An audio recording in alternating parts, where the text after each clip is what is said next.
Okay, let's code for GCD today. So basically, what's your GCD? It's HCF simply, greatest common factor. But before that, let's see what is function declaration, what is function call, how we define function and stuff like that. Okay, so क्या करेंगे अभी? Function क्या है, function declaration क्या है, function call क्या होता है, वो समझते हैं, फिर उसका हेल्प लेंगे जीसीडी का प्रोग्राम करने में। ऑलराइट, तो इंक्लूड करते हैं हेडर फाइल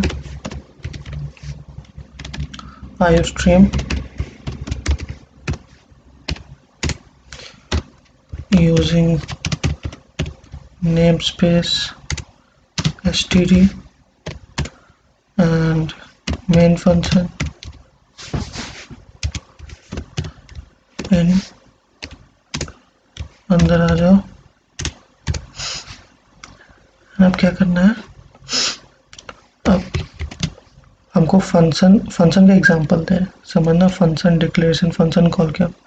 हम दो वेरिएबल ले रहे हैं ए बी और यूज़र से इनपुट ले रहे हैं, ठीक है, सी इन करके, एंड एक ऐड फंक्शन डिक्लेयर कर रहे हैं, फंक्शन डिक्लेरेशन होता है। इसके अंदर हम दो पैरामीटर पास कर रहे हैं ए बी, ठीक है। अब होगा क्या कि फंक्शन हम डिक्लेयर यहाँ पे करते हैं, ठीक है, डिक्लेयर। अब इससे क्या होता है, फंक्शन कॉल होता है, जहाँ पे भी फंक्शन डिफाइन होगा वहाँ पे ये फंक्शन चला जाएगा। जब भी प्रोग्राम यहाँ पे आएगा कंपाइलर, तो यहाँ से वो फंक्शन को कॉल करता है। तो अब फंक्शन को डिफाइन करते हैं, ठीक है। इंट क्यों लिख रहे हैं, क्योंकि फंक्शन कुछ रिटर्न करेगा। अगर वॉइड लिखते हैं तो फंक्शन कुछ रिटर्न नहीं करता, ठीक है, सिंपली इतना ये चीज़ है। इंट फंक्शन का जो भी नाम है वो लिख दो, ठीक है। उसमें दो पैरामीटर जो तुम पास किया है वो किस टाइप का है, तो हम जो दो पैरामीटर पास किए हैं वो इंट टाइप का है, ठीक है। तो यहाँ पे सिंपली लिखो इंट एक्स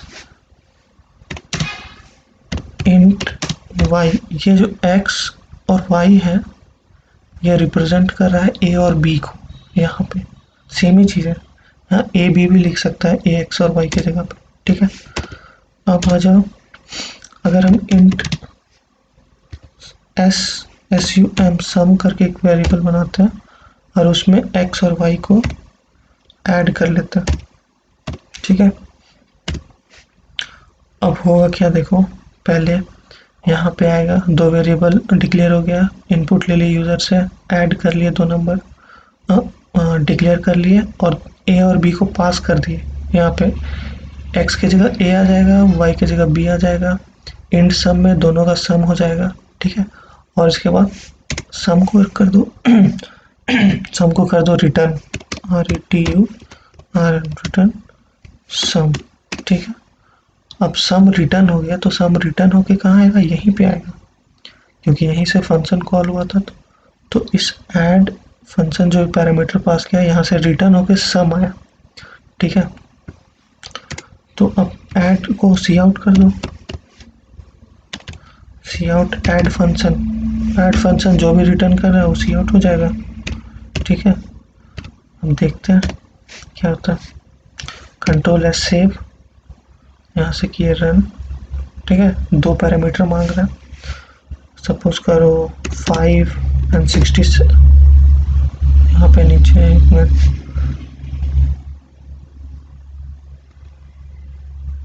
स्लो हो गया कंपाइल, यहाँ पे आएंगे 5 एंड 67, ठीक। इंटर जैसे करेंगे दोनों का सम आना चाहिए, देखो आ गया 72, 370 एंड प्लस 2 72, ठीक है। तो ये था बेसिकली फंक्शन क्या होता है, फंक्शन कैसे डिक्लेयर करते हैं, फंक्शन डिफाइनिंग क्या होता है, ठीक है। अब आते हैं मेन जीसीडी का प्रोग्राम पे, ठीक है। अब आ जाओ, देखो HCF कैसे निकालते हैं, ठीक है। सपोज करो 5 और 4 का HCF क्या होता है, वो 1 होता है। ठीक है, ये हम लोग वर्बली कर लेते हैं, लेकिन एक तरीका बता रहे हैं, उसको एक कोड में यूज़ करेंगे। ठीक है, अगर हम 5 मॉडुलो 4 करते हैं तो क्या आता है, ये बेसिकली रिमाइंडर देता है। ठीक है, तो 4 डिवाइडेड बाई 5, 4 1 जा 4, रिमाइंडर क्या आएगा 1। ठीक है, तो रिमाइंडर 1 आ गया। अब क्या करते हैं, 5 की जगह 4 शिफ्ट हो जाएगा। ठीक है, उसके बाद मॉडुलो सेम, और जो रिमाइंडर आया उससे मॉडुलो करते हैं, कितना आ जाएगा, 0 आ जाएगा। तो जब 0 आ जाएगा तो वही जिससे मॉडुलो कर रहे हैं वही उसका रिमाइंडर है। ठीक है, अब एक बड़ा एग्जांपल देखते हैं। सपोज करो 60 और 36। ठीक है, अगर हम वही देखो यहाँ पे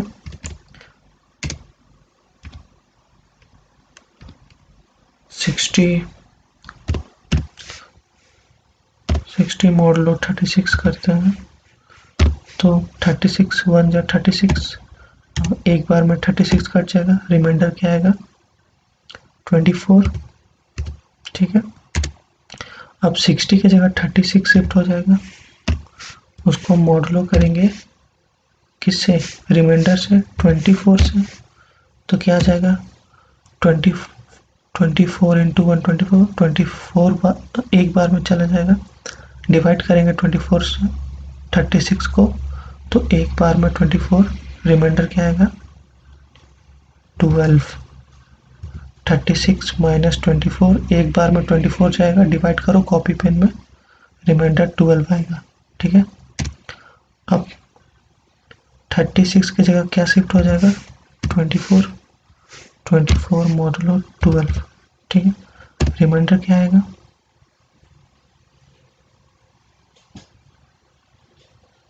रिमाइंडर क्या आएगा बताओ, 12 या 12, 12 2 या 24, रिमाइंडर 0 आ जाएगा, है ना।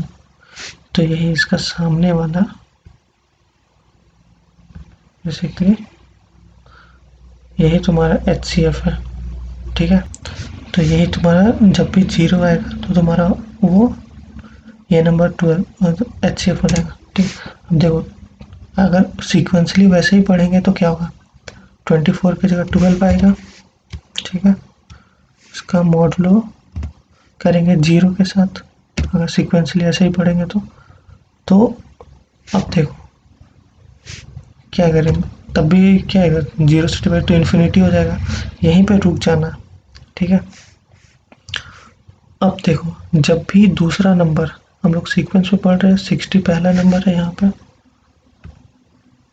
ठीक है, और दूसरा नंबर 36 है, यहाँ पे पहला नंबर 36 है, दूसरा 24 है, पहला 24 दूसरा 12, उसी तरह यहाँ पे पहला 12 है, दूसरा 0 है। तो जब भी दूसरा 0 आ जाए तो उसका बगल वाला ही HCF होता है।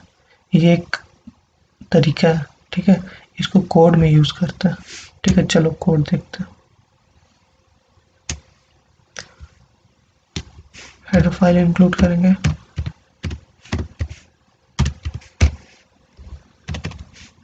IOStream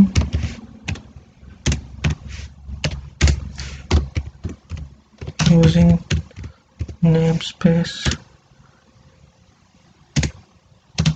std int main। ठीक है, पैरेंथेसिस ओपन करो, दो वेरिएबल लो जिसका हमको HCF निकालना, उसको यूज़र से इनपुट करा लो A एंड B। उसके बाद क्या करो, तुमको बेसिकली HCF नाम का एक फंक्शन बनाना होगा जहाँ पे तुम A और B को पास कर रहा है। ठीक है, कर दिया पास, ये हो गया फंक्शन डिक्लेरेशन। फंक्शन को अब डिफाइन करते हैं। अब हमको कुछ रिटर्न कराना फंक्शन से, तो इंट फंक्शन का नाम HCF, किस टाइप का वेरिएबल है, इंट टाइप का। ठीक है, इंट p पास कर दिया। अब देखो जब भी हम देखे थे क्या, जब भी मेरा दूसरा नंबर 0 आ जाएगा, ठीक है, तो उस केस में वही मेरा एचसीएफ होगा। यहाँ पे हमको लिख लेना चाहिए था कहीं पे। अच्छा देखो अभी, इफ मेरा जो दूसरा नंबर है, इफ मतलब अगर b इक्वल्स टू 0 तो रिटर्न कर दो a को, ठीक है। दिखाते हुए वो कोई रेज नहीं करना चाहिए था। रिटर्न कर दो a को, ठीक है। नहीं तो एल्स पार्ट में आएंगे, ठीक है।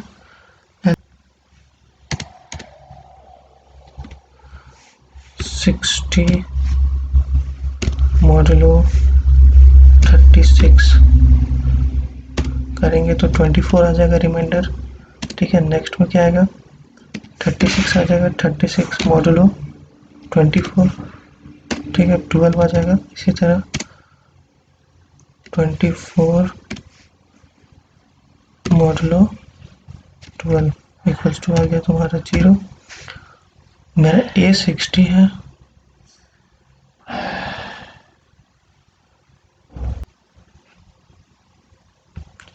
देखो यहाँ पे मेरा a 60 है एंड b 36 है, ठीक है।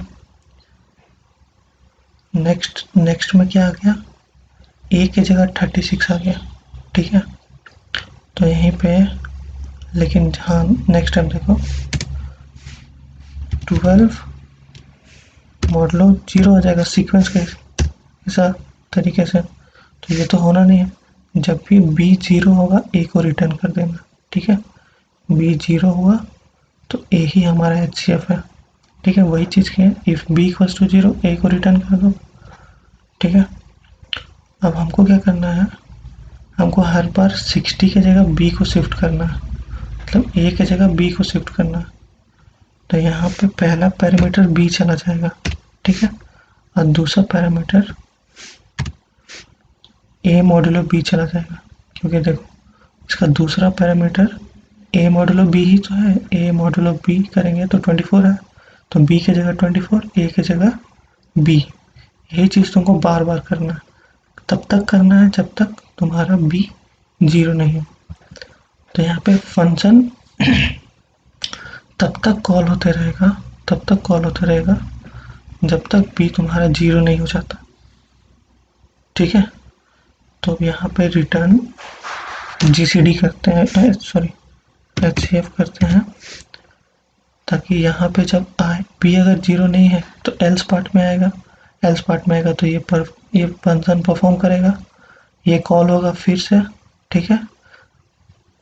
जब तक कॉल होता रहेगा तब तक b इक्वल्स टू 0 नहीं हो जाता, ठीक है। जैसे ही b 0 होगा a रिटर्न कर देगा। इसी तरह यहाँ पे देखो, ठीक है। a 60 36 है, a तुम्हारा 60 है, b 36 है, ठीक है। b अभी 0 नहीं है, b 36 है। इधर आया तो एचसीएफ का a में b कर देगा, a की जगह b चला जाएगा, ठीक है। और b की जगह 24 चला जाएगा। उसी तरह फिर आएगा, फिर डिवाइड करेगा, इसी तरह यहाँ पे। और जब b 0 आएगा तो a को रिटर्न कर देगा, ठीक है। अब बेसिकली हो गया कोड। अब इसको करते हैं सी आउट, जस्ट सी आउट कर दो एचसीएफ फंक्शन को, ठीक है। या फिर ऐसे करो, इसका जो रिजल्ट है इंट res में स्टोर कर लो रिजल्ट में, ठीक है। और रिजल्ट को सी आउट कर लो, बस इतना ही सा काम है। इसको कंट्रोल एस करो, सेव,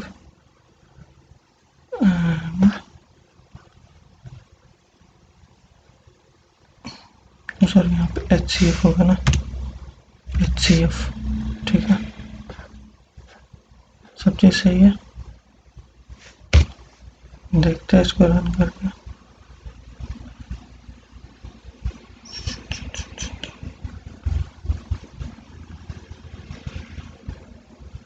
कुछ गड़बड़ हो रहा है।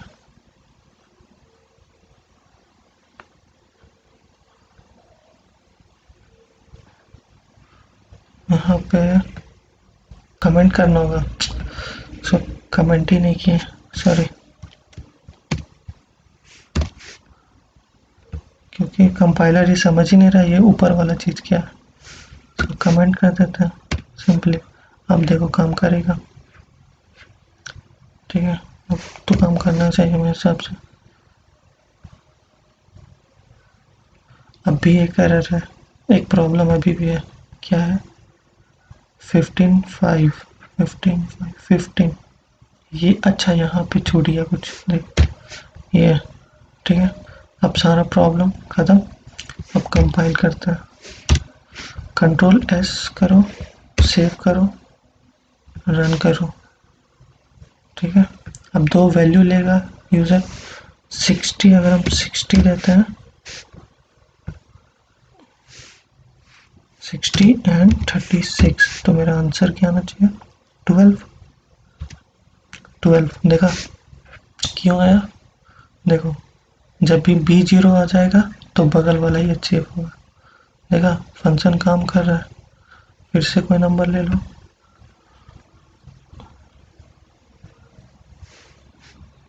Control S, save, run. अगर हम 5 और 4 लेते हैं तो HCF मेरा कितना आ रहा है? 1, ठीक है। तो बेसिक यही फंडा है।